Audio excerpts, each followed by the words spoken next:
High বন্ধুরা, good morning. কেমন আছো সবাই? আশা করি সকলে ভালো আছো, সুস্থ আছো, আর আমরাও কিন্তু বেশ ভালো আছি। তো সকাল সকাল রান্নাঘরে চলে আসলাম। উঠেছে কিন্তু বেশ খানিকক্ষণ হয়ে গেছে। ওদিকে একটা আঁচ ধরিয়ে আলু বসিয়ে চলে এসেছি আবার এই রান্নাঘরে। পরীর স্কুল আছে, তোমরা তো জানোই পরী একটু ব্যস্ত ধরায়, তো সেই কারণে চেষ্টা করি সব সময় ওর টাইম ছাড়া আগে ভাত বসিয়ে দেওয়া। তো ভাত বসাতে এসে ভাবছি গ্যাস ফুরিয়ে গেছে, একবার এই গ্যাস ধরাচ্ছি একবার ওই গ্যাস ধরাচ্ছি, লাস্টে সিলিন্ডার দেখতে গেছিলাম। তো যাই হোক, শেষমেশ কিন্তু আমার গ্যাসটা ধরলো, আর গ্যাস ধরাতে গিয়ে কিন্তু আমি একটু চমকে উঠলাম। তো যাই হোক বন্ধুরা, ভিডিওটা আমি এখন থেকে শুরু করে দিয়েছি, তোমরা স্কিপ করে দেখো না, সম্পূর্ণ দেখার চেষ্টা করো। ভালোবেসে তোমাদের জন্য সারাদিন ভিডিওটা বানাই, অবশ্যই তোমাদের ভালো লাগবে। তো যাই হোক, ঘুম থেকে উঠে দেখছি বাবা বেশ খানিকক্ষণ হয়ে গেছে উঠেছে। মা আর বাবা কিন্তু সবসময় সকালবেলায় তাড়াতাড়ি ওঠে। তো ওদিকে বাবা বেশ খানিকটা রান্নাঘরের কাজ করছে, আর আমিও বেশ খানিকটা কাজ করে চলে আসলাম এই ঘরে। পড়িও দেখছি টিউশন থেকে এইমাত্র চলে এসে ওর পাপার সঙ্গে গল্প করছে। পাপা বাজারে যাবে বলে পুরো রেডি সেডি হয়ে গেছে, আর আমি হাতে একটা কলা নিয়ে নিলাম। সেই একাদশী বলছি, উপোস করেছিলাম, বাবার সোমবার করেছিলাম, কলা আনা হয়েছিল, কেউ খেতে চায় না। শেষমেশ 3খানা কলা আছে, ভাবলাম খেতে লাগি আমি, কেন আমি ছাড়া আর কেউ গতি নেই এই কলা খাওয়ার।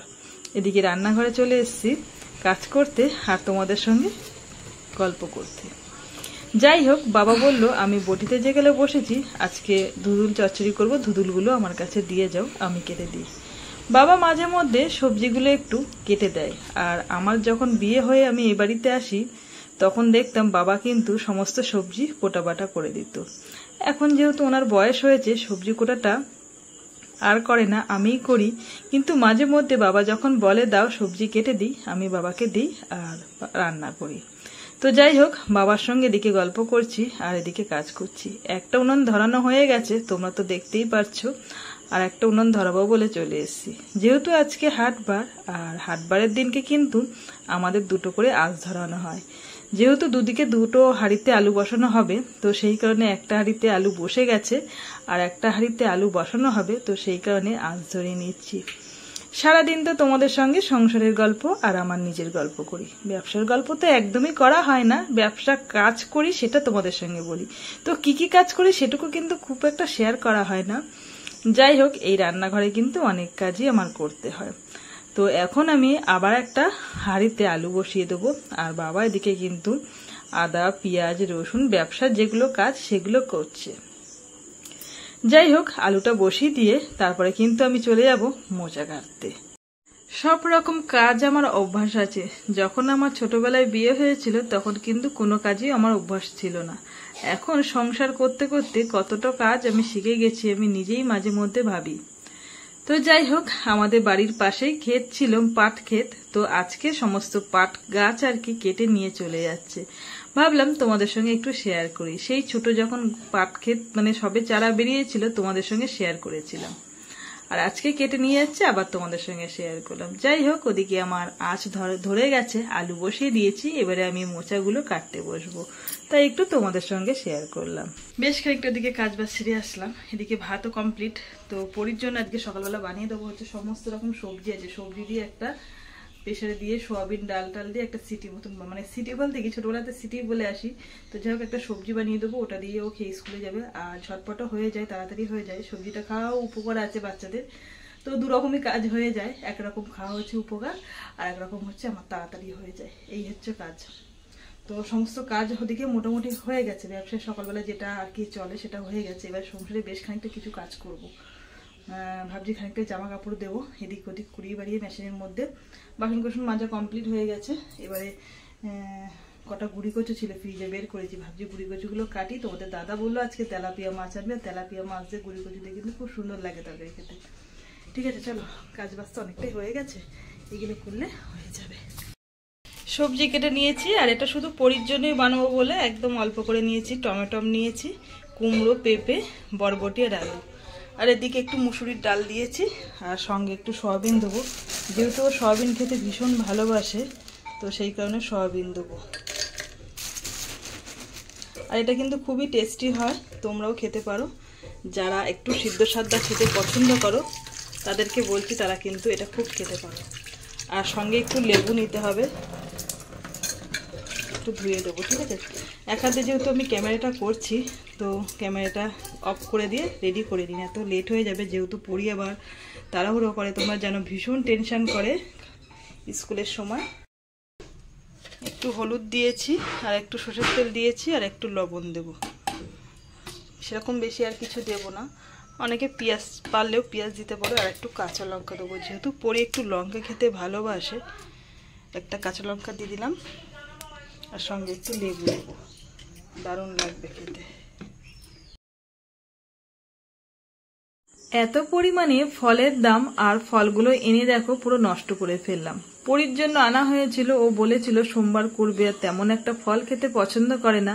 তো যে ফলটা পছন্দ করে ওর পছন্দ অনুযায়ী ফল কেনা হয়েছিল। আমি তেমন একটা ফল খেতে পছন্দ করি না, তো সেইগুলোই বেছে বুঝে আর কি ধুয়ে রাখছি ওকে দেব বলে। বাবা এদিকে ধুধুল কেটে দিয়েছে। আর এই যে লাল শাকটা দেখছো তোমরা, এই লাল শাকটা কিন্তু আমাদের বাড়িতেই হয়েছিল, বেশ বড় হয়েছিল। তো বাবা দেখলাম সকালবেলা উঠেই লাল শাক গাছটা কাটলো, আর তার সঙ্গে ধুধুল আর আলু, কাঁঠালের আটি কেটে দিল, সমস্ত কেটে দিয়েছে। আমি ভাবলাম এদিকে চচ্চড়িটা বসিয়ে দিই। তোমাদের দাদা গেছে বাজারে মাছ আনবে, তারপরে তরকারি বসাবো। এদিকে গুঁড়ি কচু আর আলু কেটে রেখেছি, জানি না আজকে কি মাছ আসবে। শেষমেশ তেলাপিয়া মাছ আনার কথা ছিল, সেটা আনেনি। যেহেতু বাজারে গেছে অনেক বেলা করে, মাছ সমস্ত বিক্রি হয়ে গেছে। আর আজকে মাছ নিয়ে এসছে, দেখো কেটে আনিনি। আমার এইটা দেখে তো প্রচন্ড মাথা গরম হয়ে গিয়েছিল। মাছটা কেটে প্রত্যেকবারই আনে, আর আজকে আস্ত নিয়ে এসছে। তো শেষমেশ গুঁড়ি কচু আলুটা রেখে দেওয়া হয়েছে। এখন কিন্তু এই মাছটা দিয়ে আমি একটু কালিয়া করব। অনেকদিন হয়ে গেছে কালিয়া খাওয়া হয়নি। টমেটো ঘরে নেই বলে একটু সস নিয়ে নিলাম, আর এদিকে আদা জিরে। অনেকদিন পর কিন্তু এমন লাল লাল বেশ একটা কালিয়া তরকারি রান্না করেছি। আর আজকে কিন্তু সত্যি কথা বলতে পরি তো খুবই খুশি হবে দেখে, যেহেতু এমন তরকারি আমাদের করা হয় না। একদম হালকা পাতলা কাঁচা লঙ্কা, কাঁচা লঙ্কা দিয়ে রান্না হয়, আর আজকে একদম পুরো মেজে কষে রান্না হয়েছে। সমস্ত দোকানের কাজকর্ম করা কমপ্লিট, আর এখন চলে এসেছি ভাত বাড়তে। এসে দেখছি ভাত অনেকটাই কম আছে, তো সেই কারণে ভাতটা বসিয়ে দিয়ে রেখে গিয়েছিলাম দোকানে স্যালাড কাটতে। স্যালাড কাটা কমপ্লিট হয়ে গেছে, ভাতও আমার এদিকে হয়ে গেছে। ভাবলাম ভাত বাড়বো এবারে, যেহেতু পরিও এদিক থেকে চলে এসছে, একেবারে 3 জনের ভাত বেড়ে নেবো। কয়েকদিন হয়েছিল কি সকাল সকাল একেবারে একবারই ভাত খেতাম, আর এখন সেটা আর হচ্ছে না। ওই যে অভ্যাস যেটা একই রয়ে গেছে, দুবার খাওয়া, সকালে একবার আর দুপুরে একবার। তো চলো ভাত বেড়ে নেই, কেননা প্রচন্ড খিদেও পেয়ে গেছে, পরিও চলে এসছে। আবার দোকানে যাবো, যেহেতু আজকে হাটবারের দিনকে একটু তাড়াতাড়ি দোকানে গেলে ভালো হয়। যেহেতু বর্ষা, বিকেলবেলা দেখবে সারাদিন পরিষ্কার থাকবে, আর সন্ধ্যা হলেই বৃষ্টিটা আসবে। আর আজকে হাটবার, কলসুরের একটা নিয়ম আছে, হাটবার আসলেই সন্ধ্যেবেলা করে বৃষ্টি আসে। আর আমাদের তো ব্যবসাটা তো সন্ধ্যেবেলা, সেই কারণে সন্ধ্যেবেলায় বৃষ্টি আসলে ভীষণ একটা টেনশনের মধ্যে থাকি যে কি হবে, আমাদের বাজারটা কি হবে। যেহেতু আমরা ব্যবসা নিয়ে সব কিছু সারাদিনটা চলে, তো ব্যবসাটাই আমাদের চিন্তা ভাবনা করতে হয়। হ্যাঁ, কেন জল গরম? ছাড়বো মোটর তাহলে? তো চলো ভাতটা বেড়ে নিই। সমস্ত কাজকর্ম গোছানো কমপ্লিট, আর খাওয়া দাওয়াও কমপ্লিট। আমাদের দোকানে বেরোবো, যতই তাড়াতাড়ি করি না কেন সেই আমাদের লেট হয়ে যায়। সমস্ত কিছু গুছিয়ে একা হাতে বেরোতে গেলে তো দেরি হবেই, কিন্তু চিন্তা করি যে সকালবেলা যে আজকে না তাড়াতাড়ি হবে, আজকে খুব স্পিডে কাজ করব। দিনের শেষে গিয়ে দেখি সেই একই রইল, যে দেরি সে দেরি হয়ে যায়। আমি এদিকে কিছুটা গুছিয়ে গাছিয়ে নিচ্ছি, তোমাদের দাদা ওদিকে ব্যাগ গোছাচ্ছে। যেহেতু এই রান্নাঘরে সেই পাকাটা এখনও পর্যন্ত ঠিক হয়নি, তো সমস্ত কাজকর্ম এখনও পর্যন্ত বারান্দাতেই হচ্ছে। জানি না দিয়েছে ছোট পাকাটা ঠিক করতে, কবে দেয়। যেহেতু এখন গরমের সিজন, তো বুঝতেই পারছো দোকানেও একটা চাপ থাকে, সঙ্গে সঙ্গে দেয় না। আর কয়েল পুড়ে গেলে একটু বেশ সময় লাগে সেইটা বানাতে, তো সেই কারণে লেট হয়ে যাচ্ছে। যাই হোক চলো দোকানে বেরোই, আবার সেই তোমাদের সঙ্গে রাতে এসে আবার। এই লঙ্কাটা নেবো তো, এই যে লঙ্কা নিয়েছি, লঙ্কার চপ হবে।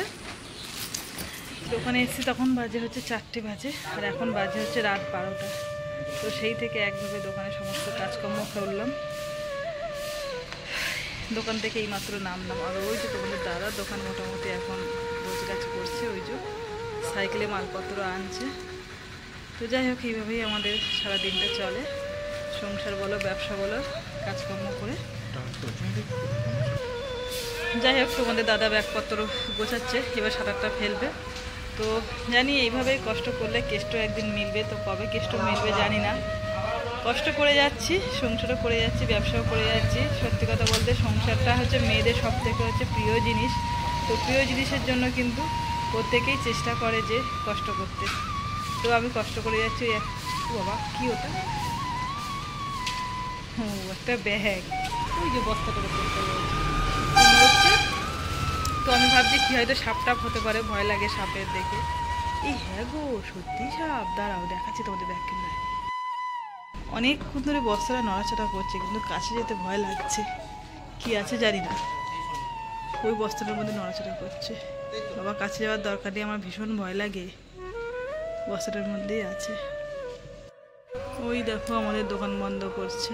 এই যে এই হচ্ছে দোকান আমাদের, তোমাদের দাদা বন্ধ করে দিল। রাস্তা পুরো শুনশান, আমাদেরই দেখো শুধু দোকানটা খোলা আছে, না তো সমস্ত দোকান কিন্তু বন্ধ। প্রত্যেক দিন আমি এখানে এসে দাঁড়াই সাইকেলটা নিয়ে, আর তোমাদের দাদা ওদিকে ব্যাগপত্র গোছগাছ করে। যেহেতু বুঝতেই পারছো দোকানটা একদম ছোট্ট, পরিষ্কার করে কমপ্লিট করে যেতে হয়, যেহেতু তারপরের দিনকে আবার এসে দোকান খুলতে হয়। তো সেই কারণে রাতেই চেষ্টা করে সমস্ত পরিষ্কার পরিচ্ছন্ন করে রেখে যাবো। ঠিক আছে, তো চলো আমরা এখন বাড়ি যাচ্ছি। বাড়ি গিয়ে আবার তোমাদের সঙ্গে শেয়ার করবো ভিডিওটা। বাড়ি গিয়ে তোমাদের সঙ্গে আবার গল্প করবো। তো ওদের দাদা ভাইয়ের ড্রেস দেখোছো, হাফ গেঞ্জি হাফ প্যান্ট, মানে ফুল গেঞ্জি হলেও হাফ করে বলো তো আমি গেঞ্জি সবসময় ছোট কিনি কেন? এই যে বুড়িটা আগলা করে রাখার জন্য গেঞ্জিটা সবসময় ছোট কেনে। তো যাই হোক চলো, সারাদিন অনেক কষ্ট হলো, এবারে বাড়ি গিয়ে একটু ফ্রেশ হয়ে চোখটা বন্ধ করার পালা। ঠিক আছে চলো।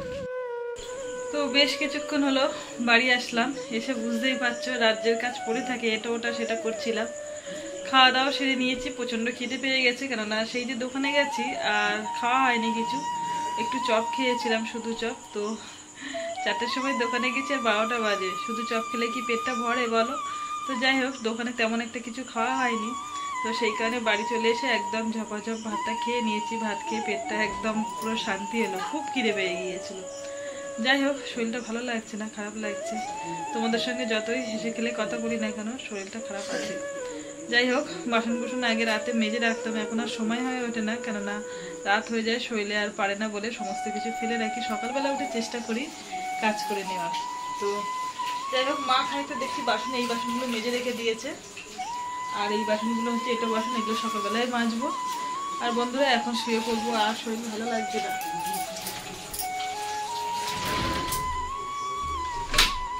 তো যাই হোক, আজকের মতন ভিডিওটা এখানেই শেষ করবো। সারাদিনের জার্নি তোমাদের কেমন লাগলো অবশ্যই জানিও। সারাদিন চেষ্টা করি তোমাদের সঙ্গে সবটুকু যতটুকু পারি আর কি চেষ্টা করি শেয়ার করার জন্য।